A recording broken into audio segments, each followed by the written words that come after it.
that guy standing off in the distance just behind yonder tree? Why, it's the Slenderman! This modern monster has captured the attention of millions, and now Slenderman is getting his own movie too. But just where did this creepy urban legend come from, and where is he going? Let's break it down. Here is the history of Slenderman Explained.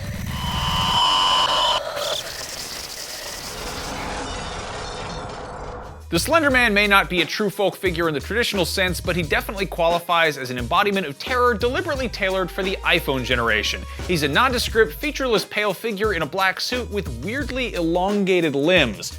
Sometimes that means tentacles. His primary targets are children, although everyone is potentially prone to being traumatized by his presence, so be careful in the woods. As the legend goes, those who seek to learn more about him often wind up drawing his unwanted attention. He can teleport directly to you sometimes, or he lurks in forests or other abandoned places and can trigger in his victims disorientation, paranoia, and insanity. And the occasional nosebleed. Not surprisingly, attempting to film or record him rarely works. Slenderman's reign of terror all began in 2009 with one man at a simple little internet competition to come up with something new and disturbing. Creator Eric Victor Serge Knudsen published some Photoshop image of this creature on the Something Awful internet forum as part of a paranormal pictures contest.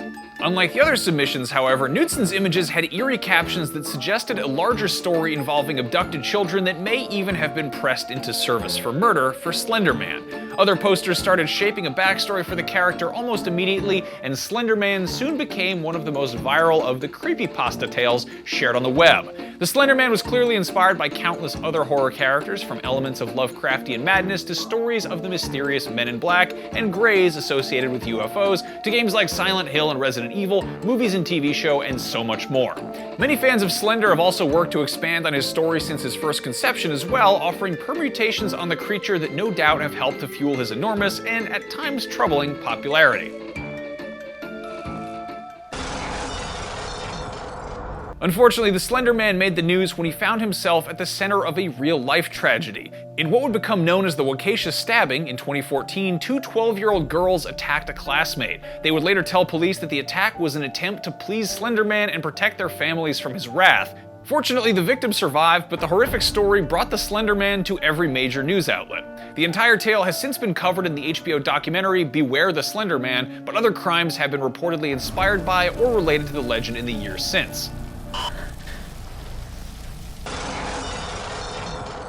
Despite these terrible stories, or perhaps in part because of them, Slenderman continues to fascinate and thrive in popular culture. Aside from the upcoming movie from Screen Gems, references to and rip-offs of the dapper denizen of the dark have popped up in games, TV, and more. And yes, there was even a My Little Pony version of the Slenderman. Truly horrifying. For more on Slenderman, check out the trailer for the film, or if you want something more cute than scary, take a look at the kids from Stephen King's It drawing their own creepy clowns, and for all your horror needs, be sure to like and subscribe to IGN on your platform of choice. And remember, don't go in the woods alone, use the buddy system.